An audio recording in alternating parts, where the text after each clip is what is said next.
PTI खुद भी minus होती हुई नजर आ रही है। अगर इमरान खान चेयरमैन नहीं है, कोई सियासी शख्सियत चेयरमैन या कोई ओहदेदार नहीं है, तो फिर इसका मतलब यह है कि आने वाले इंतखाबात में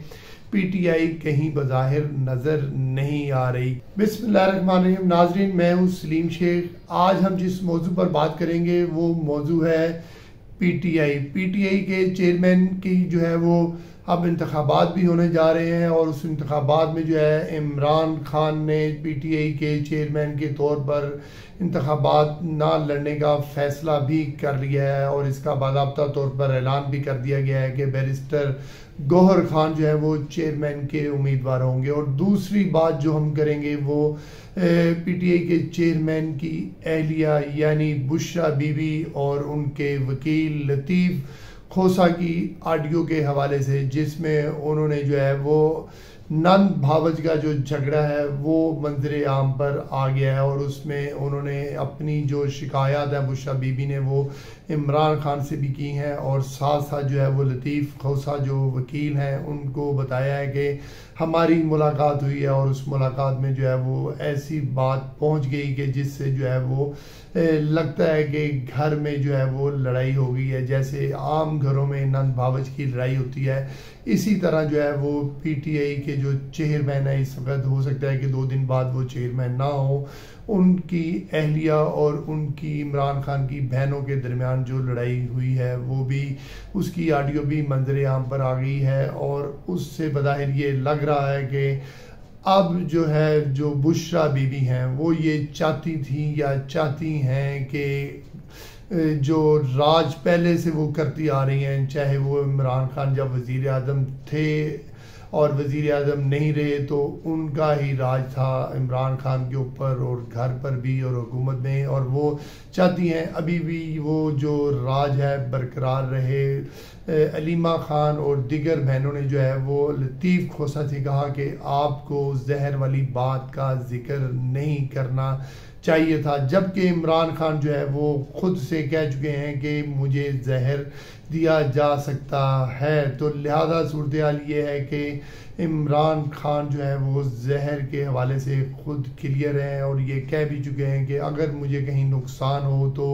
इसका मतलब है कि मुझे जहर दिया गया है। लेकिन उनकी जो बहनें हैं वो उन्होंने ये जो बात की है कि जहर वाली बात लतीफ़ खोसा से कि आपको ये नहीं करनी चाहिए थी, नहीं लिखनी चाहिए थी, तो इसका क्या मकसद है? इससे तो बज़ाहिर लगता है कि घर में कहीं दरार आ चुकी है और जो बुशरा बीबी हैं वो इस बात पर स्टैंड लिए हुए हैं कि अब जो कुछ भी होगा वो इमरान खान और उनकी मर्ज़ी से ही होगा। माजी में भी उनकी मर्ज़ी से ही होता रहा है, लेकिन अब एक और अहम बात यह है कि चेयरमैन पीटीआई का जो इंतखाब होने जा रहा है उसमें एक ऐसे शख्स को जो है चेयरमैन बनाने का फैसला कर लिया गया है जिसकी कोई सियासी शनाख्त नहीं है। वो उसकी शनाख्त सिर्फ जो है वो एक वकील के तौर पर है और उससे बज़ाहिर ये लगता है कि अब पीटीआई की जो क़यादत है वो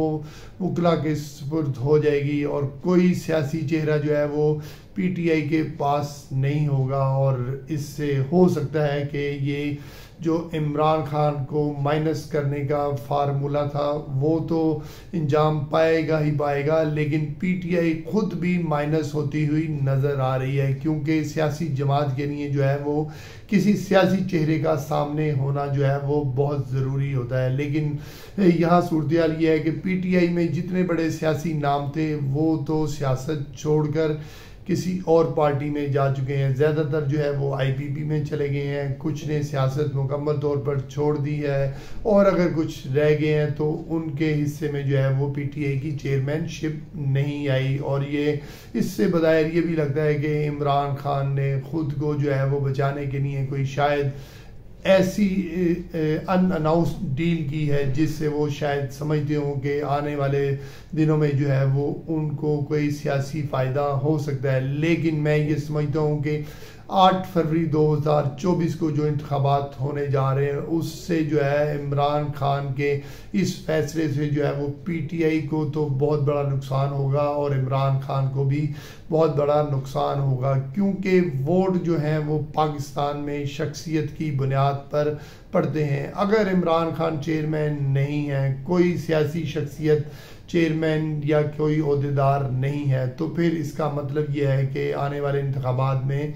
पीटीआई कहीं बज़ाहिर नज़र नहीं आ रही, क्योंकि अभी तक जो सर्वे सामने आ रहे हैं उससे बज़ाहिर जो है वो पीटीआई या इमरान खान के फॉलोअर्स की तादाद जो है वो बहुत ज़्यादा है। लेकिन अब जो गौहर खान अगर चेयरमैन बन जाते हैं तो पीटीआई का जो वोटर है, जो पीटीआई का वोट बैंक है, कि वो इसको तस्लीम करता है या नहीं करता। लेकिन मेरा ख्याल है कि ये बहुत मुश्किल होगा कि पीटीआई का जो वोटर है गौहर खान को कबूल करे। और दूसरी तरफ जो है वो फ़िज़ा ये बन चुकी है कि आइंदा आने वाली हुकूमत जो है वो मुस्लिम लीग नून की होगी, और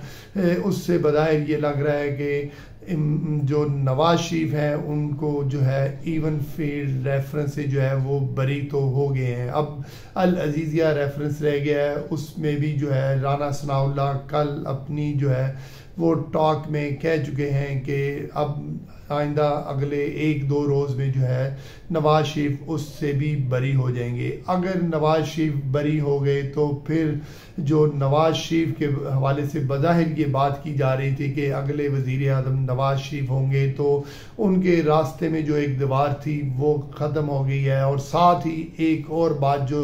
नवाज शरीफ के रास्ते की दीवार थी वो ये थी कि नवाज शरीफ की नाअहली जो है वो ताहयात है। लेकिन इस हवाले से जो कानून बनकर सामने आया उसको अभी तक ना तो किसी ने जो है वो अदालत में गए हैं, ना कोई स्टे है। उसके मुताबिक ताहयात नाअहली जो है वो मुकम्मल तौर पर ख़त्म हो गई है, 5 साल के लिए नाअहली है, और नवाज शरीफ अपने 5 साल जो है वो मुकम्मल कर चुके हैं। तो अब ये लग रहा है बज़ाहिर कि आने वाले इंतखाबात में जो है वो पीटीआई जो है वो इंतखाबात से माइनस होती हुई नज़र आ रही है, क्योंकि पीटीआई का जो वोट है वो इमरान खान के नाम पर है। और इमरान खान का जो वोट है वो इमरान खान अगर उसके चेयरमैन नहीं होंगे या कोई सियासी वारिस उनका नहीं होगा सियासी शक्ल में, तो फिर मैं ये समझता हूँ कि हालात जो है वो कोई